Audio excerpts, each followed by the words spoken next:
Hello friends, you are seeing YouTube channel I am Hariom. आज हम सब नए चैप्टर की शुरुआत करेंगे। ये चैप्टर है मात्रक एवं मापन। तो आप लोग भौतिक विज्ञान पढ़ रहे हैं।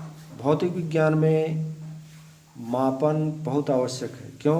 क्योंकि भौतिक राशि को सीखने के लिए बिना मापन के विभिन्न प्रकार की भौतिक राशियों के बारे में हमको जानकारी नहीं मिल सकती। जैसे भौतिक राशि है चाल, तो चाल बराबर हमको पता है कि चाल बराबर दूरी बटा समय होता है। तो चाल का मान निकालने के लिए हमको दूरी को मापना पड़ेगा और समय को मापना पड़ेगा, तभी हम चाल निकाल सकते हैं। तो इस तरह भौतिक राशियों के बारे में जानकारी प्राप्त करने के लिए मापन की बहुत आवश्यकता है। तो हम यूँ कह सकते हैं कि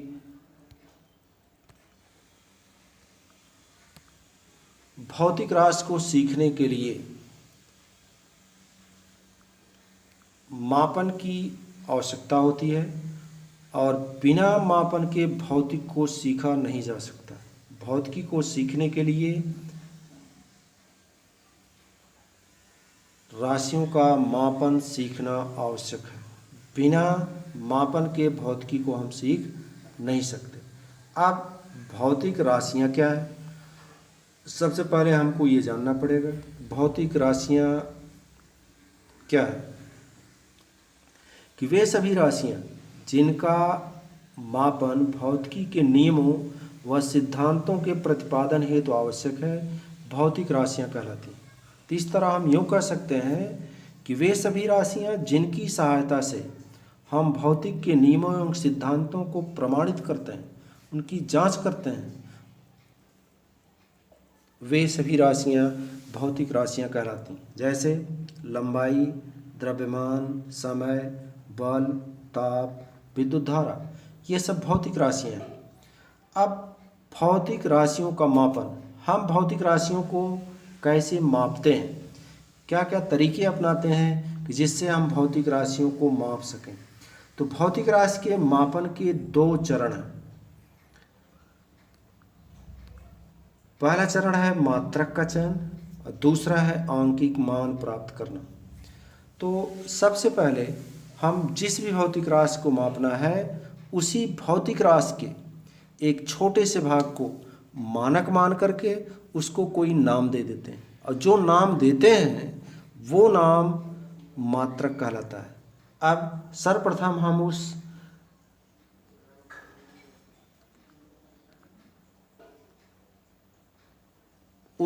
प्रकृति का एक मानक चुनते हैं।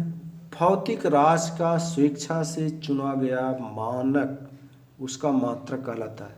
मात्रक को हम यू से प्रदर्शित करते हैं। और मात्रक जो है उसी प्रकृति का अभिप्राय यह है कि जैसे हमको लंबाई नापना है तो लंबाई का ही मानक लेंगे, समय नापना है तो समय के छोटे से भाग को मापन लेंगे, और अगर द्रव्यमान मापना है तो द्रव्यमान जैसी किसी वस्तु को हम मानक मान लेंगे। अब ये भौतिक राशि के मापन का जो पहला चरण है मात्रक का चयन, तो मात्रक का चयन करते समय हम उसी भौतिक राशि के निश्चित परिमाण को मानक मान लेते हैं। अब आइए दूसरा चरण ये है कि आंकिक मान प्राप्त करना। अब आंकिक मान कैसे प्राप्त करेंगे? आंकिक मान प्राप्त करने के लिए हम सबसे पहले ये देखेंगे कि वह मानक जो हमने स्वेच्छा से चुना है वह उस भौतिक राशि में कितनी बार शामिल है।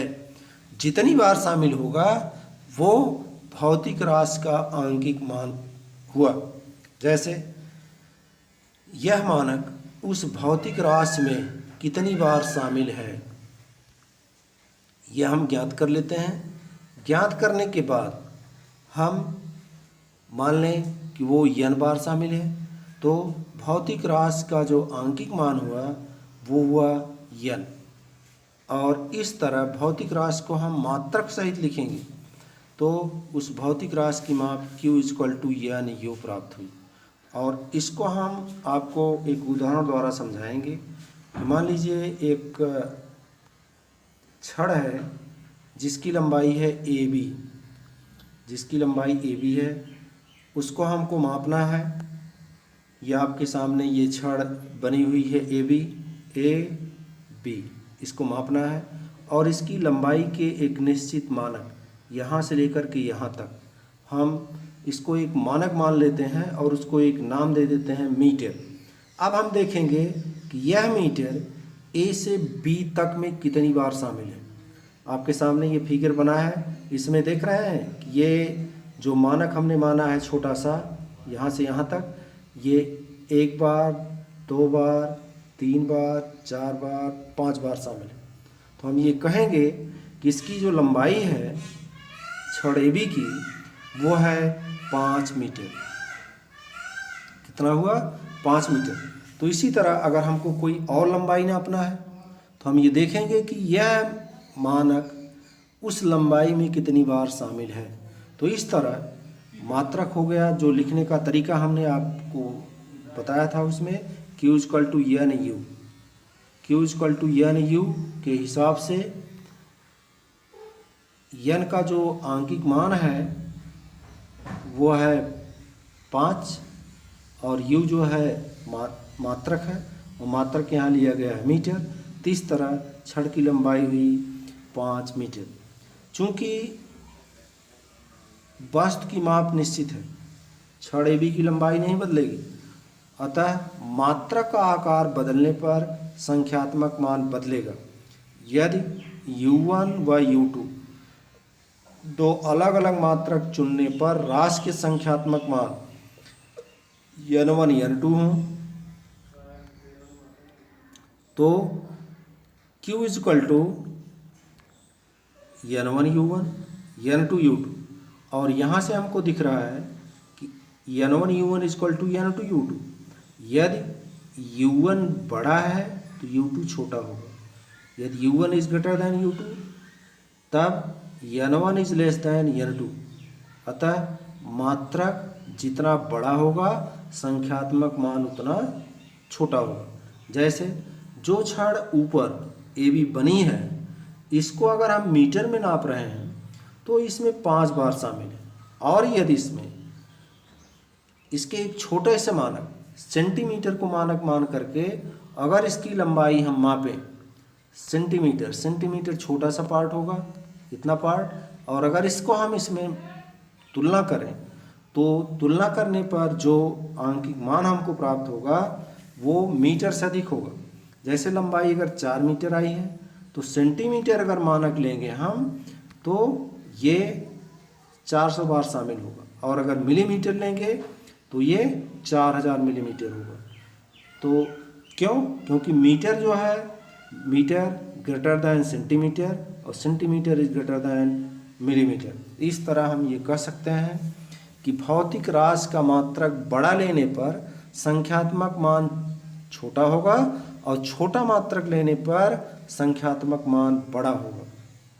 लेकिन विभिन्न मात्रकों के लिए वस्तु की माप Q = NU = नियतांक। तो इस तरह हम ये कह सकते हैं this implies n is proportional to 1/u। n और u के बीच जो ग्राफ है वो अतिपरवलय के स्वरूप का होगा। तो इस तरह हम ये देखें कि भौतिक राशि का मापन कैसे करते हैं। भौतिक राशि के मापन का जो तरीका है वो 2 चरणों से बना हुआ है।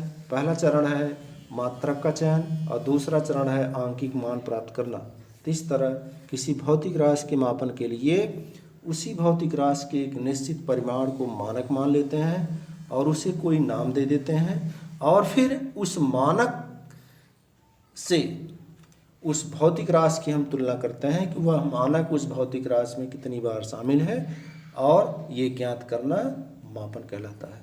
तो इस तरह हम भौतिक राशि को माप लेते हैं, और बिना मापन के भौतिक विज्ञान को अच्छी तरह समझा नहीं जा सकता। इस नाते भौतिक विज्ञान में मापन की आवश्यकता है, और मापन के 2 चरण हैं। पहला है मानक का चयन और दूसरा है आंकिक मान प्राप्त करना। और अगर मानक हमने बड़ा लिया है तो आंकिक मान छोटा आएगा, और अगर मात्रक छोटा मात्रक लिया है तो राशि का आंकिक मान बड़ा आएगा।